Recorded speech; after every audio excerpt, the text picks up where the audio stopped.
अस्सलाम वालेकुम। आज बनाएंगे हम भटूरे।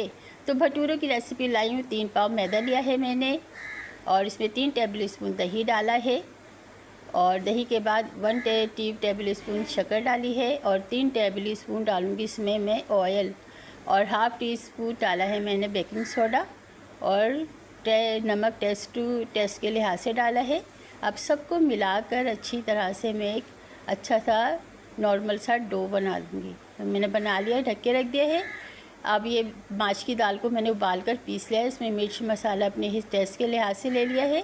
अब बैटर लिया है, छोटा सा पेड़ा लेकर इसमें बैटर रखकर जो मैंने बनाया था इसको पेड़ा इस तरह बना के छोटी सी टिक्कियाँ हम बेल लेंगे और प्री हीटेड ऑयल में मैं इसे डालकर फ्राई कर लूँगी।